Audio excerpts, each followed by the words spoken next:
Good morning. Welcome to Stock Market Today. It's Wednesday, January 13th, 2021. This is your host, Dan Russo, the Chief Market Strategist at Chaikin Analytics. Follow me on Twitter. I'm at Dan Russo _CMT. Stock Market Today brought to you today and every day by Chaikin Analytics. Head over to chaikinanalytics.com/today. Sign up for a free email where I get a lot of the content for this show. We also give you daily stock ideas to consider. So U.S. equities were mixed to slightly higher on Tuesday. Value outperformed growth with energy, discretionary, and financials leading. Comm services and tech closed lower on the day. Treasuries were little changed, though finished off the worst levels of the day following a better than expected 10-year auction. Dollar weakened versus the yen and the euro. Sterling, though, was an outperformer. Gold finished down 40 basis points, and the gold bugs are not going to like this, but gold's been a mess for months now. We got off the gold train back in September. WTI crude finished up 1.8% on the day. Now, as we get to the desk this morning, futures are down 10 basis points after Asian equities were mixed overnight. Japan was up just over 1%, while Hong Kong and China did see modest pullbacks. European equities are mostly lower this morning. Treasuries are mixed, with the long end actually outperforming. So we should get some curve flattening here in the early session or early part of the session. Dollar is firmer against the yen and euro. Gold is up 60 basis points. WTI crude is up 40 basis points. To kick us off on Wednesday morning, that starts off with me having, I guess, to sound like a broken clock. Churning action, but the song remains the same is kind of the best way to talk about it. If you look closely at the candlestick on the S&P, it's a doji. S&P has supported 360, then 340. Qs holding above that key level in the near term. Important near term, 300, right? 300 is the level on the Qs where we say this is not false. Now, I think enough time is starting to go by where we can start to say that this is not false, at least not in the near term, but it's still important. If we break 300, you're kind of get yourself stuck into this no man's land between 260 and 300, a little choppiness. And then, of course, if we break 260, the trend is then down and you have to change your tone as far as I'm concerned. IWM, near-term support near 190. Then the 160 to 170 range becomes important. Still see SPY above 340, which means we still have potential to 413. In fact, the weight of the evidence supports that. I think that we'll just continue to follow our roadmap. As much as I would like to be able to say something different, I can't. And I'm not going to make it up. The trend is in place. We've discussed it. If you've been paying attention, you should be on the right side of it at this point. If you've been fighting it, okay, hopefully you've learned a lesson. Obviously, everybody's time frame matters. Let's hit the market in a minute now. What are we writing about in our note today? Well, small caps continue to lead the bullish charge. I do kind of a midweek market update on Wednesdays in my note in addition to my sentiment work. And small caps, another record high yesterday, massive outperformance on the day. You'll see it on the right-hand side of your screen. Commodities continue to confirm the inflation theme. Now we're going to get CPI today, but here's what's interesting, and it's kind of sad actually because it's deliberately misleading in my opinion. But the CPI number excludes food and energy, right? So basically the things that we need to live our lives are excluded from the government number. It's kind of a joke. But we live in the real world, which is why I, for our clients, have been a table pounding bull on the commodity theme for months now. And in particular, the ag portion of it. Now pull up a chart of corn, wheat, and soybeans. Pull up a chart of the fertilizer companies. Pull up a chart of MOO, M-O-O, the agribusiness ETF. Our clients who have been paying attention to what I've been saying have been able to offset some of these rising food prices and energy prices, hopefully, within their investment portfolio by being leveraged to the inflation theme on which I've been a table pounding bull since July. Sentiment remains mixed. Specs are mostly flat. IPO, there's an IPO ETF. I'm sure you're aware. It's bullish and leading the broader tape, so that's kind of interesting. And futures are a bit of a mixed open today, as I said, down slightly on the S&P. Let's hit our major indices now. Look at the power bars. The power bars still send a bullish message.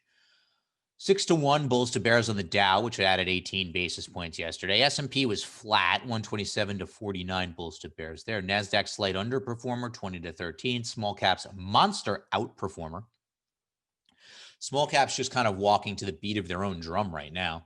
850 to 117 bulls to bears on the small caps. Bonds downtick slightly. Energy, your big group, another group that we've been talking about. So for those who've been paying attention, again, the song has remained the same at the market level, but under the surface is where the action is. Under the surface is where you get paid. Under the surface is where you determine who has skill, right? And who's just a benchmark hugger. Nothing wrong with being a benchmark hugger. But if you're a benchmark hugger, there's probably not a lot of reason to listen to my show or read my work or listen to anybody's show or read their work. Actually, you just put your money in a benchmark ETF like the SPY and go about your day. But if you're watching these shows and you're reading the work of myself and a lot of really talented people on the StockCharts platform, then you're trying to outperform, right? So outperforming means not hugging the bench and being attuned to the shifting rotation under the market. Now, we've been talking about energy for about a month and a half now. Up 3.5% yesterday. A lot of opportunities there. Check out the personality change in ExxonMobil, of all companies. It's been the dog of the group for a long time. Let's hit our stock of the day, CommVault CVLT. Part of the software group. Remember, we looked at, we're bullish software. We spent some time on tech yesterday. CommVault has a bullish rating, strong trend, strong industry group.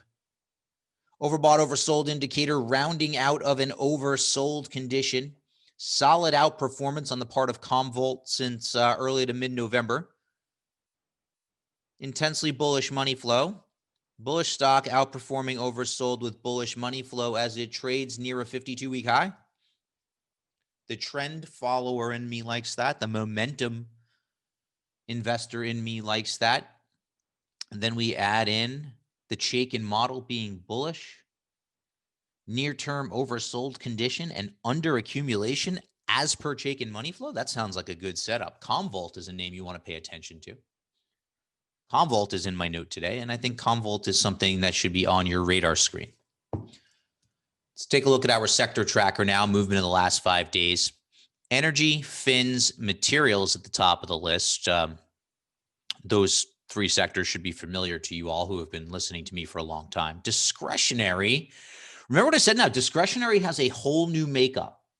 For a long time, discretionary was powered by Amazon. Amazon was 25% or so of the discretionary index or discretionary sector.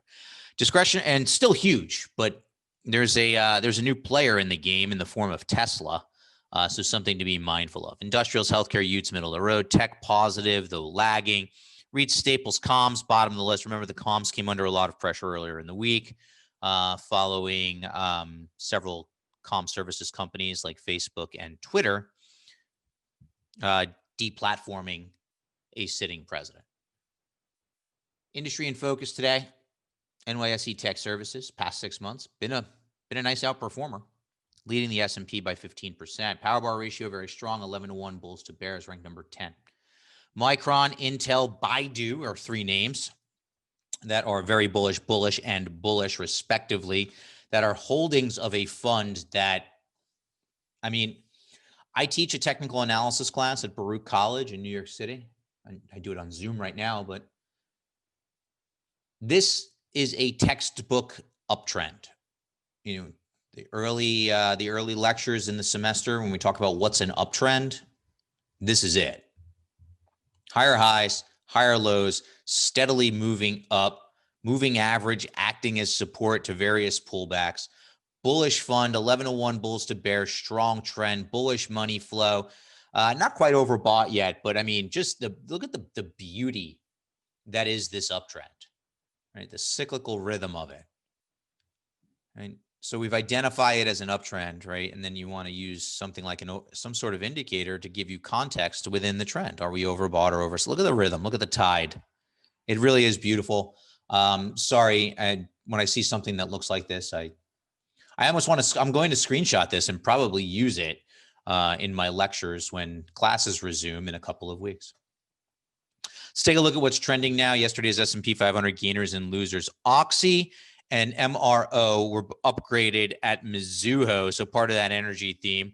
And then you catch the added tailwind of upgrades via sell-side bank. Etsy, big spike yesterday. E-commerce names, look at Overstock, were on fire. APA goes along for the ride, as does Diamondback in the energy space.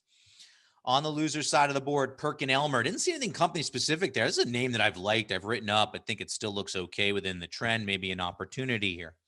STE, some M&A activity takes that stock lower. SO, talk of construction delays takes nearly 4% out of that stock. Eli Lilly giving some back after a big pop in the previous day. And Take Two has a bullish rating here at Shaken Analytics, but KeyBank does not think so. They downgraded the stock yesterday. Let's hit our charts. Sentiment, mixed message remains in place, and by that, it's the same mixed message that we've been talking about for months now. Since the May-June timeframe, the 13-day moving average of the CBOE equity option put-call ratio has been in a state of excess greed.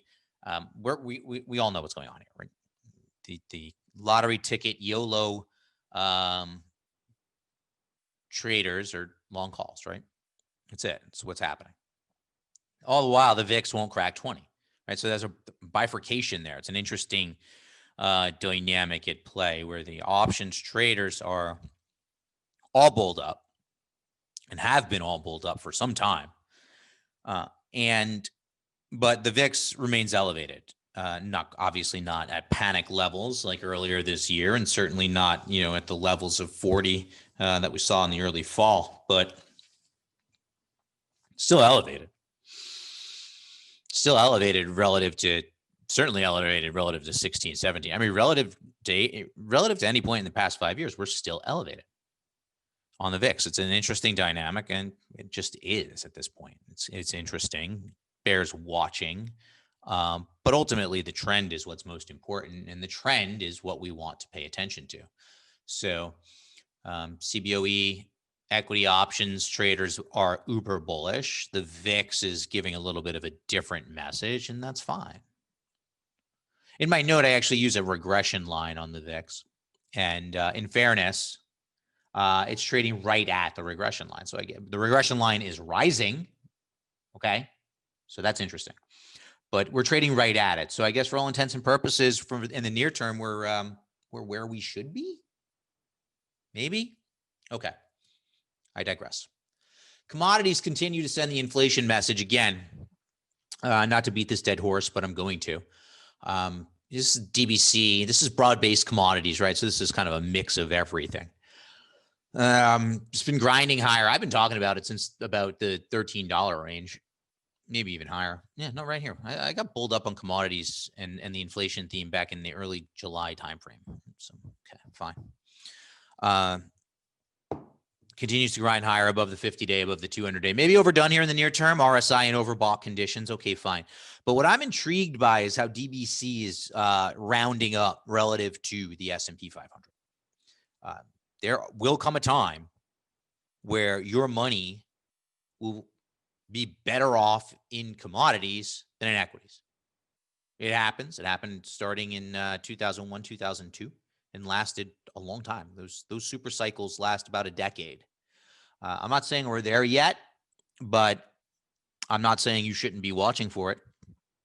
And remember, I mean, everybody loves equities, but they're not the only game in town. Pay attention to the relative strength. Pay attention to what's going on in the environment in the world. And you might find some other opportunities. And another fairly steady trend, this is the IPO ETF, Renaissance IPO ETF. It just was interesting to me. I highlighted it. Steady uptrend above the 50, above the 200, RSI in bullish ranges, and massive outperformer. That's going to wrap us up. Take us for a test drive. I'm back with you tomorrow. Have a great Wednesday, everyone. Hey, Grayson Rose here with StockCharts. Thank you so much for watching. I hope you enjoyed that video. If you did, consider giving it a like down below, maybe leave us a comment, and if you're new to the channel, you can subscribe at the link up above. We're gonna bring you daily content from an incredible collection of technical analysts and financial experts.